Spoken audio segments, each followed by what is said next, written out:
Right now, as you watch this video, you think you're experiencing the present moment. But Al-Ghazali proved this is impossible.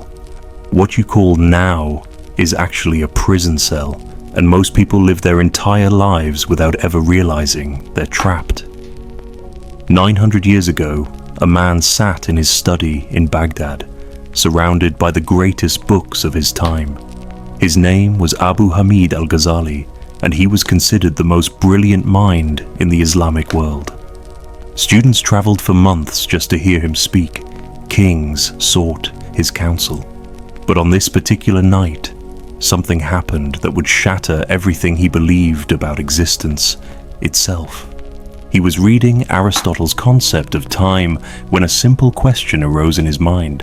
If the past no longer exists, and the future hasn't happened yet, then what exactly is the present moment?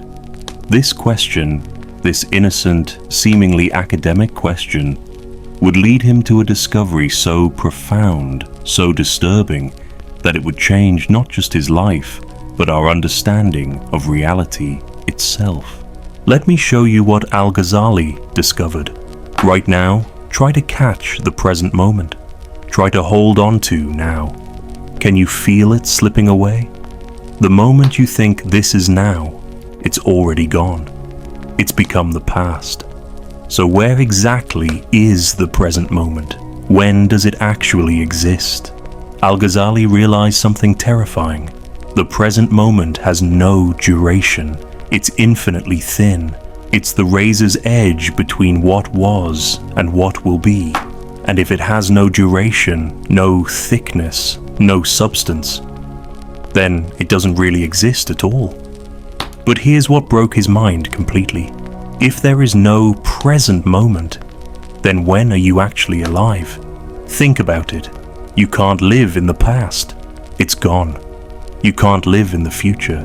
It hasn't happened. And now Al-Ghazali had proven that the present doesn't really exist either. So when do you actually exist? This is where Al-Ghazali's genius emerged. He realized that what we call time isn't a river we're floating on. It's not a road we're walking down. Time is a prison we've built around our consciousness. Listen carefully to what he discovered. Your mind creates the illusion of time by constantly jumping between memory and anticipation. You're never actually here. You're always somewhere else, replaying the past, worrying about the future, planning, regretting, hoping, fearing. The prison has 3 walls. The wall of memory keeping you trapped in what was. The wall of anticipation keeping you anxious about what might be. And the thinnest wall of all, the present moment that doesn't actually exist. But here's the truly shocking part. You are both the prisoner and the prison guard. Your own mind is creating this temporal jail cell, moment by moment, thought by thought. Al-Ghazali wrote, "Man is asleep in a prison of time, dreaming that he is awake in a world of space." Now, what happened next in Al-Ghazali's journey will sound impossible, but I need you to stay with me because this is where everything changes. After months of contemplating this prison of time, Al-Ghazali had what he called the Great Awakening. He discovered there is a way out. There is a state of consciousness that exists outside of time altogether. He called it the eternal now, not the present moment because that doesn't exist, but something far more profound. A state of being that is beyond past, present, and future. In this state, Al-Ghazali reported that he could see his entire life, past and future, laid out like a scroll, not as a sequence of events, but as a single, eternal pattern. Time wasn't flowing, it was all simply there. Modern physicists are only now catching up to what Al-Ghazali understood centuries ago. Einstein proved that time is relative, that past, present, and future are persistent illusions. Quantum mechanics suggests that all moments exist simultaneously in what physicists call the block universe. But Al-Ghazali didn't need equations. He found the key through pure consciousness, So how do you escape this prison of time?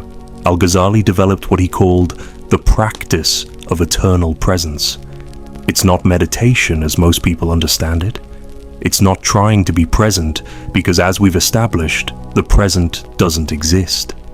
Instead, it's a radical letting go of the temporal mind altogether. Here's his method. First, you must truly understand that every thought about the past is happening now. Every worry about the future is happening now. Past and future don't exist anywhere except in this timeless awareness that you are. Second, you stop trying to capture or hold on to moments. Instead, you become the space in which all moments appear and disappear. You are not in time. Time is in you. Third, and this is the most profound part, you realize that what you truly are has never been born and will never die. You are the eternal witness of time, not a prisoner within it. Al-Ghazali wrote, "When the seeker realizes that he is not the prisoner but the prison, not the wave but the ocean, not the moment but eternity itself, then time releases its hold and what remains is what has always been." The people who knew Al-Ghazali said that after this realization, he was completely transformed. He still lived in the world, still taught, still wrote, but something fundamental had changed. He moved through time without being imprisoned by it. Students would ask him, "Master, what day is it?" And he would smile and say, "Every day, no day, the only day." He lived the rest of his life from this perspective of eternal presence. His greatest works, including the revival of the religious sciences, were written from this state of consciousness beyond time. But here's what I find most remarkable.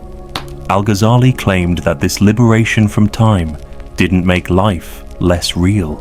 It made everything infinitely more real.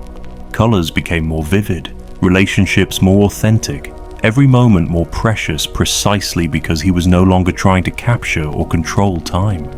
He had stopped being time's prisoner and had become time's master. So here's my question for you. Are you ready to examine your own prison of time?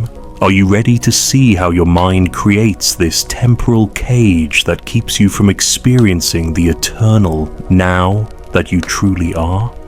This isn't just ancient philosophy. This is practical wisdom that can transform your life today.